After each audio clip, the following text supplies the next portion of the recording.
राष्ट्रवादीमध्ये बेशिस्तपणा वाढला आणि त्यामुळे भाजपमध्ये जाण्याचा निर्णय घेतला असून माजी आमदार यशवंत माने सुद्धा आमच्या सोबत येतील असं म्हणत राजन पाटील यांनी भाजपमध्ये जाण्याचे स्पष्ट संकेत आता दिलेले आहेत।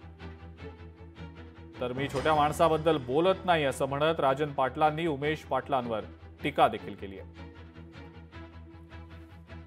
कालांतरानंतर पुन्हा पक्षात दोन राष्ट्रवादी झाल्या आणि आम्ही म्हणजे राष्ट्रवादी अजित पवार गटाचे अध्यक्ष हे अजितदादा हे अतिशय शिस्तप्रिय आणि त्यांचा ती शिस्तप्रियता आम्हाला आवडली म्हणून करता आम्ही त्या पक्षात प्रवेश केला।